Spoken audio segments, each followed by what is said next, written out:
for Sony Pictures, all the pressure is on Elysium. No, for their really? whole summer. Yeah, Oh, so why? You don't need that. thanks, New York Times. Yeah. Well, I don't understand. Explain that to me from a business standpoint. What are we talking about? Well, they've had some hits and they've had some misses, and so it's all going to ride on Elysium, according to the New York Times. Yeah. So now, how does that filter down to you? Do you feel the pressure? Yeah, no, what happens for me is, like, I mean, I just feel pressure to try to make good movies, but no, for me, a weird thing happens where I get this kind of, like, weird, almost Tourette's thing where I just immediately think of the exact wrong thing to say to try to get people to come see the movie. Like ask me what Elysium's about. Well, tell us a little bit about the film Elysium. Well, how much do you know about fracking? Well, I know. What? Literally, the head of Sony, Amy Pascal's head just exploded in L.A. Now, you're talking about the fracking movie that you made before. Now, I enjoyed the fracking movie. Thank you, and so did I, but we were the only two people who saw it. No, that can't be so. And the other guy, your other buddy, was in the movie. Yeah, John Krasinski. Yes, yeah, it was, and I thought it was informational. And this fracking, I'm telling you, you get yourself on the wrong end of the fracking, it's bad business. It is bad business. That's why we made Elysium. That's right. It is a science fiction fracking movie. No, we're selling tickets now, but it's like hotcakes. No, fracking. Here's the problem. Elysium. Here's the solution. Yes, exactly. See, exactly. This man knows what he's doing.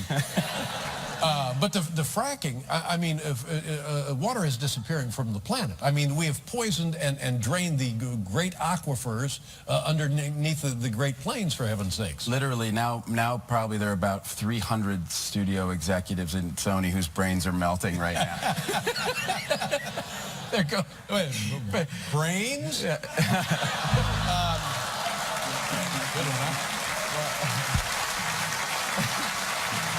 Wow. Listen, we'll do a thing and then we'll come back. Fantastic. All right, we'll be right back here with Matt Damon, ladies and gentlemen. The new movie Elysium opens August 9th. Very nice. There's many things that I would like to ask you about, but we'll start with this one. I know a little something about this project. George Clooney is the director. Maybe he did the screenplay, I'm not sure. But it stars you, George Clooney, Bill Murray, John Goodman, on and on and on, others and others and others. It's a story from World War II about preserving art treasures that the Nazis had pillaged. Tell us about work. Had you worked with Bill Murray before? No, I'd never worked with Bill. I was just a fan.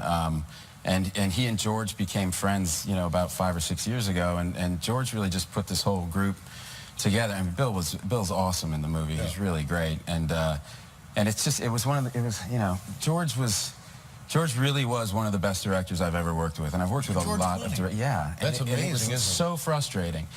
It's like, yeah, I know. no, it's honest to God. It's like God said, you know, maybe this once I'm just gonna keep going. You know, like, maybe give him more, you know? Sure, he's an actor and a writer and a producer. He's a director. Yeah, why not? You know, like, it's like it's obscene. Yeah. Well, it could be God thinking, well, I've got to do something because he's so awfully homely. So we're going to have to load him up with something, for the love of God. Something to help balance out those horrible looks. But it must have been, were the three of you all together, and you throw John Goodman into this mix, and you got a party, my friend.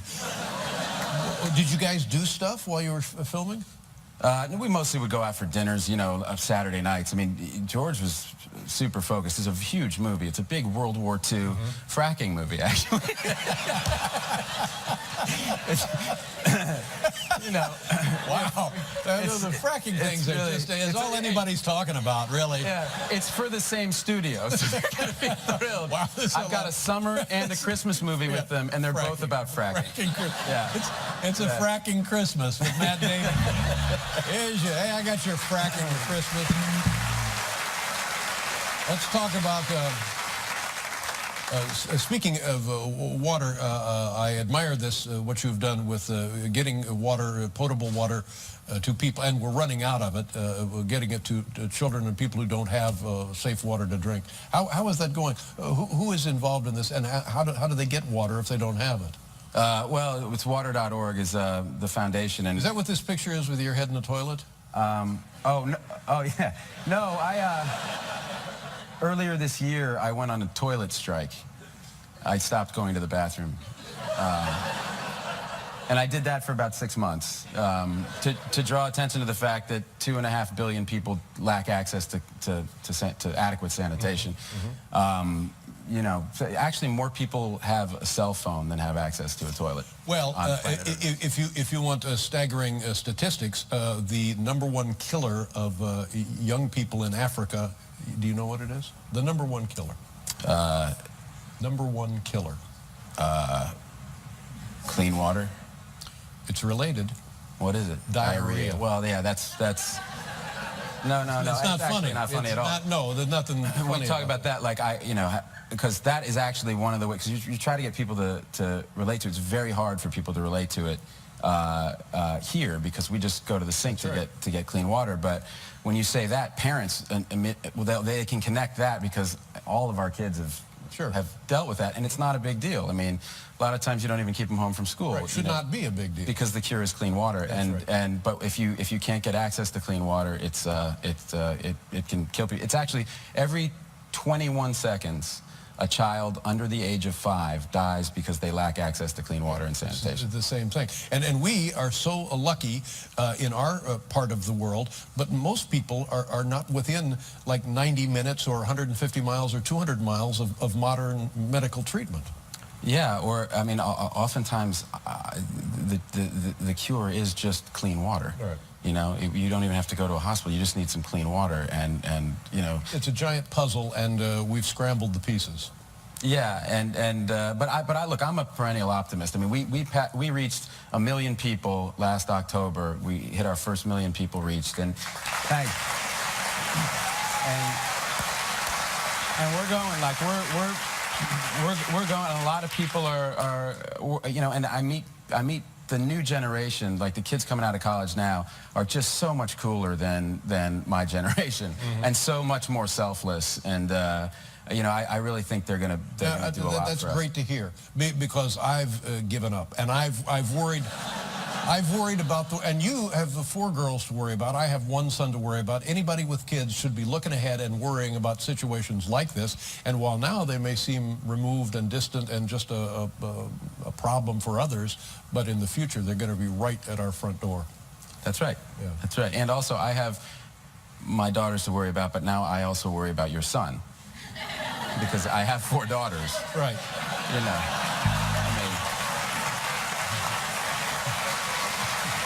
So imagine how much pressure that puts on me, and on top of that, you're a man with a lot of pressure. A lot of pressure. A lot of pressure. Starting a foundation to raise money to keep my son away from his family. Well, okay, enough of this. Let's look at Elysium. This is where the wealthy people live when the rest of us are crawling around eating dirt. What are we going to see?